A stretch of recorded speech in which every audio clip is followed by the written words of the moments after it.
Yan, what's up dribblers at mga shooters, kamusta? Kamusta po kayo? Nangako nga si QMB na gagawin ng lahat para sa Gilas Pilipinas. Ano nga ba ang sinabi niya patungkol dyan? At muli namang nakasama ni Jamie Malonzo ang kanyang mga teammate sa Barangay Ginebra, San Miguel. Ano din nga ba ang sinabi ni Jamie Malonzo? Tara pag-usapan talakayin natin yan sa video ito. Matapos po akong maglambing sa inyo ng isang like, share, comment down below, and don't forget to subscribe and hit that notification bell button para lagi po tayong updated sa ating pong mga video. At lahat po ng ating shoutout nasa dulong bahagi lang po ng bidyong ito. Matapos nga ang paghihintay ni QMB o Quintin Millora Brown, ngayong bahagi na siya ng ating pambansang kupunan na Gilas Pilipinas. Sinabi nga po ni QMB na sobrang excited na siya sa kanyang opportunity na makapaglaro sa ating pambansang kupunan na Gilas Pilipinas. Kaya naman sa unang practice ng ating kupunan na Gilas Pilipinas, diyan nga po ginawa yan sa Blue Eagle Gym sa Ateneo. Masaya siya at excited na i-represent ang Pilipinas. Narito po mga sinabi ni QMB sa ulat ni Raventerado ng Spin.ph. Sobrang excited ako sa opportunity. Wala talagang paglagyan ng salitang excitement ko. Pagkakataon ko ito para kumatawan sa Pilipinas. Masaya ako. Yan nga po mga sinabi ni QMB. Ramdam mo yung excitement sa kanya. Sana lang makapag-deliver siya. Lalo na nga po ngayon, wala itong ating sentro na 7'3" na si Kai Soto dahil hindi pa rin siya 100% matapos nga po siyang magtamo ng ACL. Kaya naman, inaasahan na magiging impact ni QMB dito sa ating pambansang kupunan ng Gilas Pilipinas at sinabi din ni QMB na talagang hinihintay niya itong pagkakataong ito sa kabila ng nakaraang napakaraming papeles na kailangang ayusin para lang makapaglaro dito sa ating pambansang kupunan na Gilas Pilipinas. Narito pong muli si QMB sa ulat pa din po yan ni Raventerado ng Spin.ph. Napakaraming papeles, nagpadala lang sa mga lugar at naghihintay ng mga tugon. Yun lang talaga, naghihintay lang, ang daming kumuha nito. Send it, wait, get it, send, and wait. At ngayon, natapos na, wala na ang bigat sa dibdib. Yan nga po mga sinabi ni QMB na makakasama din nga po niya ang kapwa niya UP Fighting Maroon na si Juan Gomez de Liaño. Kaya pinangako ni QMB na gagawin niyang lahat para makatulong sa ating pambansang kupunan na Gilas Pilipinas. Narito pong muli si QMB. Sa ulat pa din po yan ni Raventerado ng Spin.ph. Ang maging masipag, lakas, yun ang lagi kong maiaambag dahil yan ang mga bagay na maaari kong kontrolin.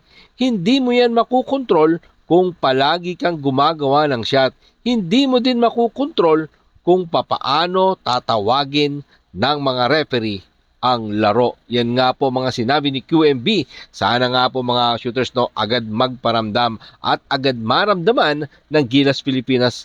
Ito nga pong impact ng pagpasok sa lineup ng isang QMB dito sa ating pambansang kupunan ng Gilas Pilipinas na sasabak nga po this coming November 28 laban sa Guam. At ito, pag-usapan naman natin si Jamie Malonzo. Muli nga pong nag-connect si Jamie Malonzo sa kanyang mga teammates sa Barangay Ginebra, San Miguel sa team practice ng Gilas Pilipinas. Last Tuesday po yan.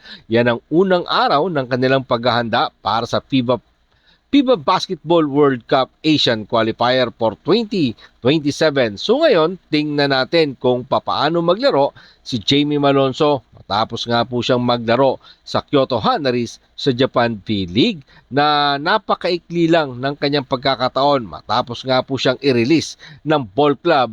Ang Phil-Am wingman ay muling sasalang sa national team na original naman talagang kasama sa pool ng ating pambansang kupunan ng Gilas Pilipinas. Si Jamie Malonzo ay looking good nga daw sa Gilas Pilipinas sa pagpasok ni QMB at Juan Gomez de Liaño. Narito po mga sinabi ni Jamie Malonzo sa ulat ni Raventerado ng Spin.ph. Ito ay kahanga-hanga. Malinaw ang isang karagdagan taas ni QMB ay magandang addition. Si Juan Gomez de Liaño ay isang magandang karagdagan para sa aming bilis. Ang bilis ng laro na sinusubukan naming laruin. Pwede siyang pumasa, mag-shoot, gumawa ng maraming bagay para sa amin offensively. Excited na ako at motivated na din. Yan nga po mga sinabi ni Jamie Malonzo. Sinabi din nga po niya na pinalakpakan daw po siya pagdating niya sa Blue Eagle Gym at masaya siyang makita na nandoon ang kanyang dating teammate sa Barangay Ginebra, San Miguel. Narito pong muli si Jamie Malonzo sa ulat pa din po yan na Raventerado ng Spin.ph. Binigyan nila ako ng isang palakpakan nang pumasok ako sa gym. Maniwala ka sa hindi. Pero masaya kasi nandun sina Scotty. It's good to be around with Japet. It's good to be around with RJ Barrientos. It's good to be around with Troy Rosario. And of course, Coach Tim Cone and Coach Richard Del Rosario. Siyempre lahat sila, masaya akong makita muli sila.